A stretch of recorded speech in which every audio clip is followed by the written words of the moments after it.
Ассаламу алейкум, добрый вечер, дорогие друзья. Это программа «Актуальная тема» на телеканале «Войнах». И председатель Общественной палаты Чеченской Республики Исмаил Денильханов. Сегодня мы обсудим две важные темы.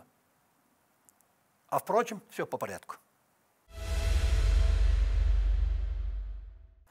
Маршал Исмаил. Маршал.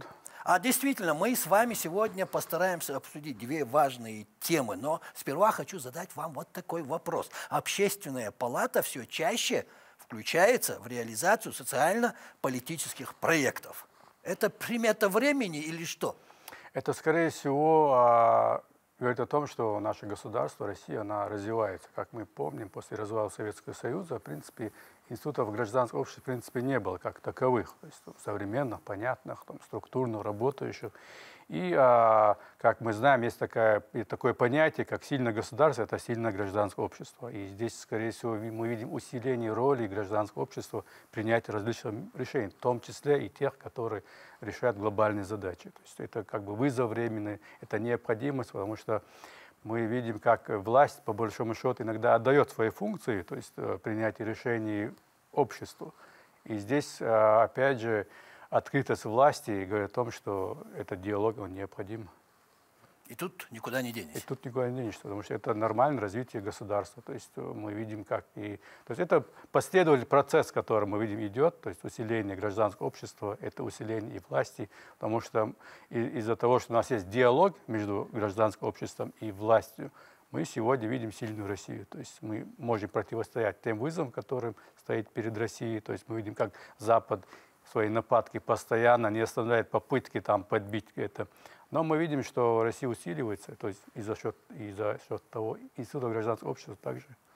И в связи с этим, вместе с этим усиливаются общественно-политические институты. Совершенно верно. Ну и также есть такая тенденция, что по большому счету очень многие, если раньше люди шли в политические партии там, или объединения, то сейчас люди, молодежь в частности, идет уже в общественные институты. Волонтеры, общественные организации, то есть мы видим интерес, то есть мы видим и некие социальные лифты в эту организацию. То есть есть необходимость. Мы видим, как и президент России часто обращается к гражданскому обществу, то есть в своей деятельности. То есть запрос иногда идет и сверху.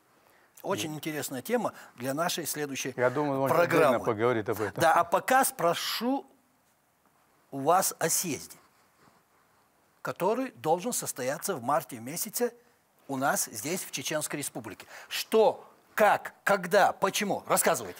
Ну, вы знаете, в 2022 году был принят закон о съезде народа Чеченской Республики, был инициирован главой Чеченской Республики Рамзаном Ахматовичем.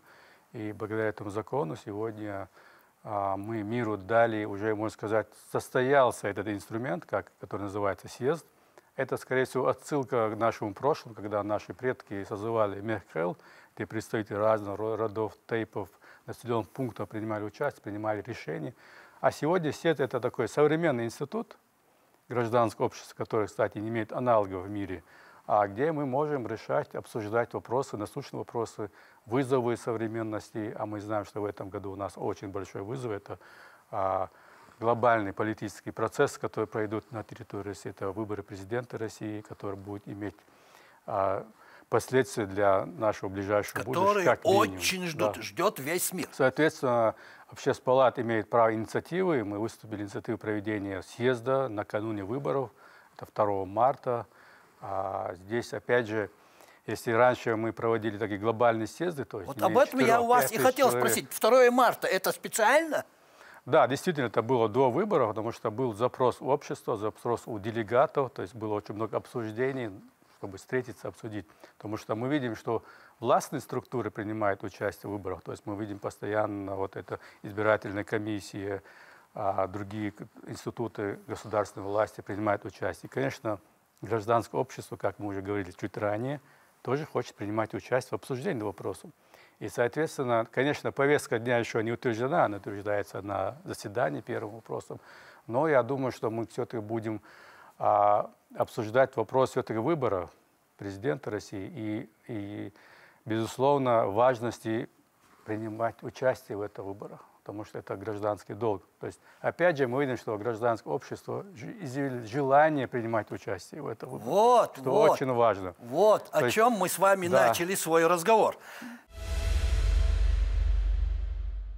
Смотрите, а можно тогда сегодня уже говорить о том, как будет проходить съезд, кто будет участником, кто будет выбирать делегатов на этот съезд, или они будут сами приезжать, сами себя заявлять? Как все будет происходить? Ну, дело в том, что согласно закону, в 2022 году мы проводили работу по избиранию делегатов. То есть сейчас у нас на текущий момент 1116 делегатов. Из них 209 – это представители некоммерческих организаций.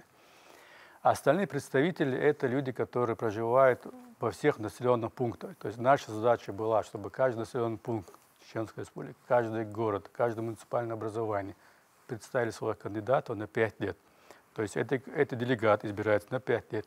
Они получили мандат очень серьезный, который могут, как сказать, использовать только во время заседания. То есть это право голоса.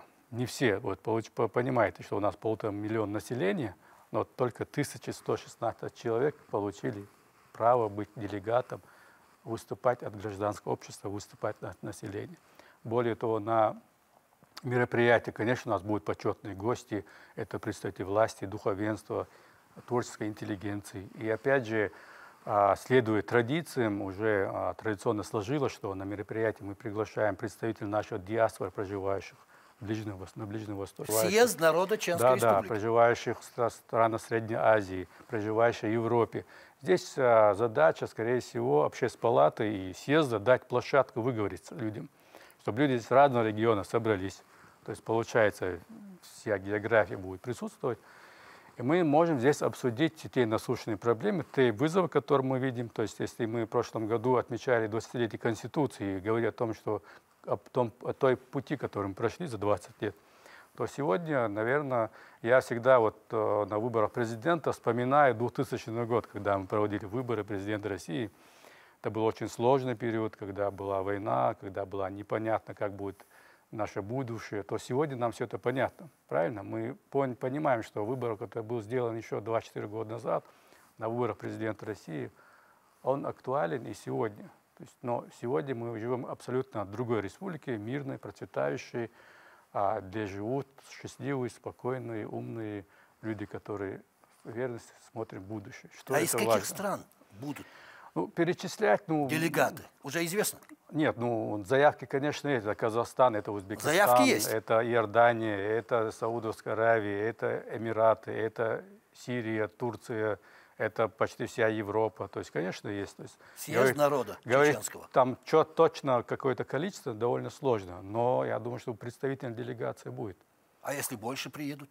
Если больше приедем, мы всегда рады. Мы же не можем отказать? Конечно, нет. Примем? Мы всех примем, всех разместим. Я думаю, что информационная поддержка тут очень мощная от Министерства национальной политики. И, как обычно, после съезда еще недели-две мы даем интервью, записываем всех наших гостей. То есть это такое очень интересное мероприятие. И задача, скорее всего, нас всех, то есть общественной палаты и министерства, как информационного партнера, здесь я вижу в том, чтобы выслушать людей и показать их мнение, что очень важно. То есть люди я знаю, что состоялось первое заседание Совета Общественной палаты Чеченской Республики по вопросам организации и проведения съезда народов Чеченской Республики. Исмаил, о чем говорили? В первую очередь, конечно, нам надо было протокольно утвердить дату проведения. Это юридически такая... 2 марта. Да, 2 марта. Протокол очень важен для того, чтобы этот съезд имел юридическое значение. Следующий вопрос, конечно, это выступающие. То есть у нас такой очень приличный список выступающих, которые... Уже есть? Уже есть, конечно. А также вопрос по повестке дня. Там вопросов десяток, но я думаю, что мы какие-то вопросы уже вынесем на первом заседании, первым вопросом, чтобы утвердить эту повестку.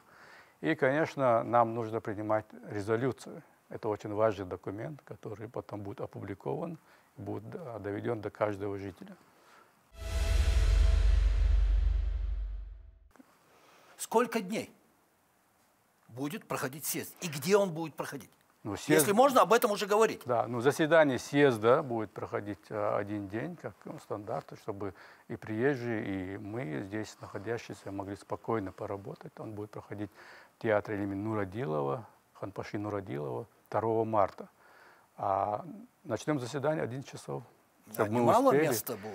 Нет, я думаю, потому что... Не маленькая площадка? Нет, для такого площадка не мероприятия? маленькая. Дело в том, что если мы раньше привлекали огромное количество людей, потому что было желающих, и сейчас их достаточно, но как у нас до этого был установочный съезд в прошлом году, до этого был Всемирный съезд перед выборами главы Чеченской Республики и других депутатов различных уровней, то в этот раз задача съезда, где уже избраны делегаты, они избраны на 5 лет. То есть мы созываем делегатов съезда. Остальные – это гости, которые пришли послушать. То есть мы проводим свое структурное заседание. Вот что я хотел, чтобы вы объяснили. Очень многие задаются вопросом, почему в прошлый раз мы были делегатами, почему в этот раз нас не пригласили. Дело в том, что, еще раз объясняю, что у нас избраны делегаты на 5 лет. Вот эти делегаты в течение 5 лет в случае необходимости будут заседать. Их количество не больше 1116, не больше 1200, скорее всего, будет, потому что у нас есть, потому что население растет в течение 5 лет, потому что у нас есть квота на каждый город, муниципалитет, есть квота, потому что, соответственно, если население выросло в течение 5 лет, мы добавляем как бы делегата. Соответственно, мы созываем заседание съезда только делегаты и приглашенных гостей. Поэтому, да, я понимаю, многие будут обижены за счет этого, многие будут возмущены, но закон есть закон. А мы знаем, что мы в рамках закона действуем, в соответствии с этим законом будем работать дальше. Вы секретарь? Да, я секретарь съезда. Съезда. В чем заключается ваша обязанность на этом съезде? Ну, вы знаете, глава республики Рамзан Ахматович председатель съезда. И, соответственно, самая, наверное, важная функция председателя секретаря – это, конечно, подписание резолюции, то есть это итоговый документ. Ну и, конечно, секретаря возложена функция организации мероприятия, ведения, ну и различные другие формы взаимодействия с гражданским обществом и с властными структурами. Хорошо. Перейдем к второй теме нашей сегодняшней программы, нашего сегодняшнего разговора. Скоро выборы президента России, которые пройдут 15, 16, 17 марта. На Общественную палату возложена очень важная функция. Это общественный контроль за выборами. И что тут может сказать Общественная палата Чеченской Республики? Мы готовы? Мы готовы к этому. Дело в том, что на данный момент мы готовы. Никаких эксцессов или каких-то неконтролируемых ситуаций мы не видим, потому что подготовка к общественному наблюдению была начата еще задолго до этих выборов. Дело в том, что еще в 2018 году Общественная палата принимала участие в общественном наблюдении за выбором президента. Далее этот институт решили расширить, и нам дали полномочия, можно сказать, наблюдения за выборами уже на региональном уровне. Ну а сейчас, уже имея 6-летний, наверное, опыт наблюдения за выборами, можно сказать, что Общественная палата Чеченской Республики готова к этому выборам. Более того, мы находимся в лидерах по готовности среди других субъектов. И по показателям на выборах, опять же, Общественная палата региона находится в лидерах со своими коллегами. А с другой стороны, само наблюдение, оно находится, проходит в разном уровне. Это наблюдение на участке. Здесь у нас на каждом избирательном участке будет находиться по 2 или 3 наблюдателя, то есть одновременно, то есть они могут заменить друг друга, либо находиться в одно время. С другой стороны, у нас в Общественной палате будет создан центр онлайн-наблюдения. Сюда стекается информация 251 участка, то есть режим онлайн-наблюдения, мы видим, как проходят выборы. Здесь будет так называемая электронная стена, мы будем наблюдать за этими. Ну а остальные участки будут уже оборудованы видеорегистраторами. То есть все участки, избирательные участки Чеченской Республики, они оборудуют видеорегистраторы. Мы можем наблюдать, в любое время посмотреть, на каком участке было там нарушение, не было. И наша задача, конечно, реагировать своевременно, отвечать на вызовы. Опять же, у нас при штабе создана специальная экспертная группа, которая комментирует ход подготовки к выборам и будет в прямом эфире.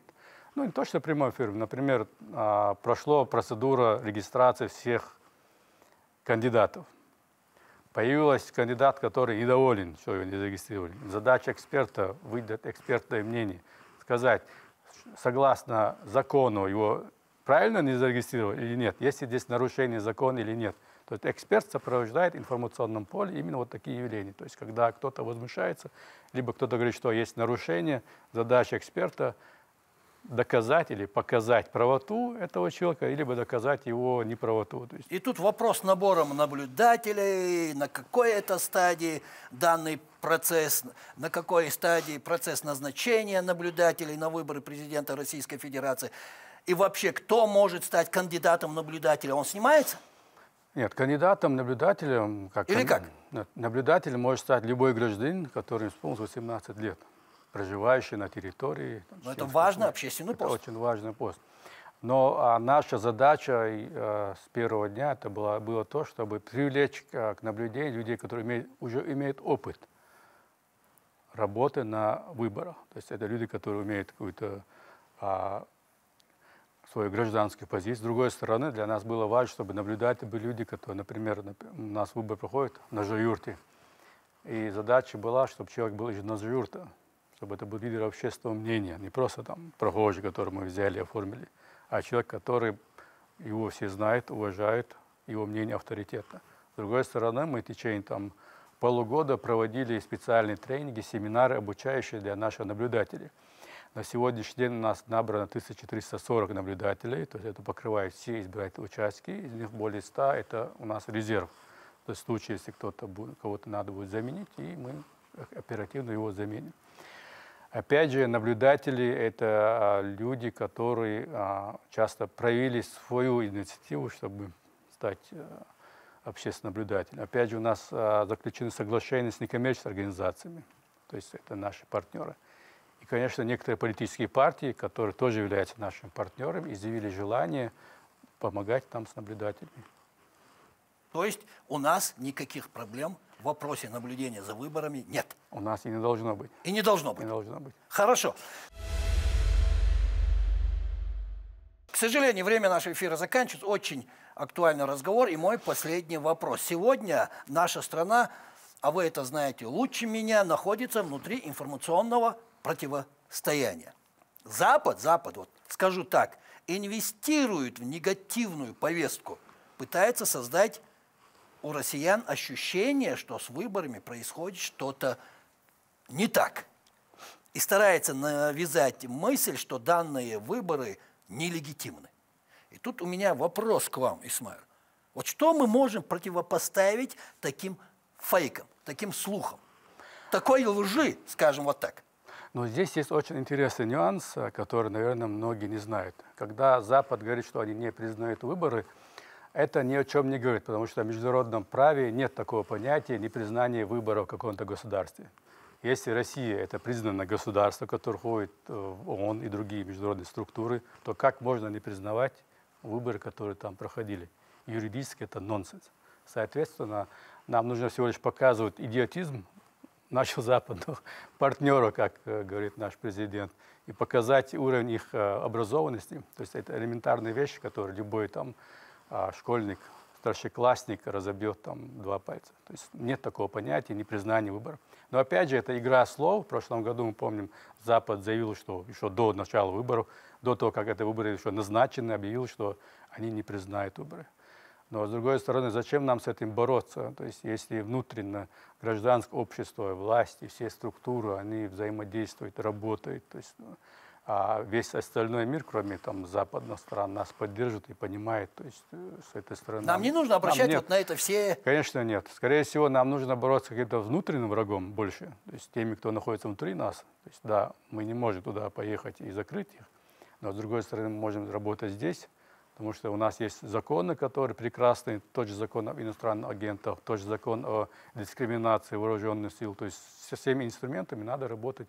И здесь я думаю, что те структуры, которые должны, обязаны, они работают прекрасно. То есть, с другой стороны, зачем нам нагнетать обстановку, которая, в принципе, она спокойная. То есть мы видим, что все работает прекрасно. И наша общая задача – это информационное противостояние. как бы с одной стороны. Но другой вопрос, сколько ресурсов надо затратить для того, чтобы бороться с фейками. Скорее всего, нам нужно выстроить свою программу, которая она уже выстроена. То есть, и поэтому, по большому счету, иногда не обращать на мелкое гавканье или тявканье. Спасибо. Спасибо, что пришли, ответили на наши вопросы, высказали свое мнение. Если ты хотел еще высказаться, если Прошу. позволите. Прошу. Как мы знаем, в этом году исполняется 20 лет фонда имени нашего первого президента, Героя России Ахмада Хаджи Кадырова. В этой связи от себя лично и от членов Общеспалаты хотел выразить благодарность президенту фонда Аймане Исаевне и Рамзану Ахматовичу. И, конечно, поблагодарить и поздравить их за то, что они сегодня, благодаря этому фонду, миллион людей по всему миру получают помощь, получает руку милосердия, то есть все, что необходимо. И, безусловно, мы помним даже самые сложные годы, когда вот сирийский конфликт был, фонд принимал участие, когда вот началась ситуация Газа, потому что фонд давно вышел за пределы Чеченской Республики. Я знаю, что вот есть такая как бы терминология, как региональный фонд, но фонд уже давно стал международным. И в этой связи еще раз хочу поздравить и поблагодарить, потому что фонд проделал огромную работу.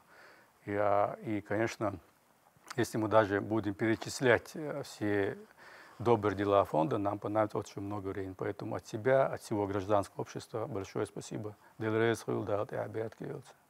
Спасибо еще раз. И удачи вам в вашей работе. А на сегодня это все, дорогие друзья. Это была программа «Актуальная тема» на телеканале «Войнах». И председатель Общественной палаты Чеченской Республики Исмаил Денильханов. Я присоединяюсь ко всем словам поздравления нашего дорогого гостя. И говорю, с юбилеем, фонд добрых дел. И напоследок, не болейте, будьте здоровы.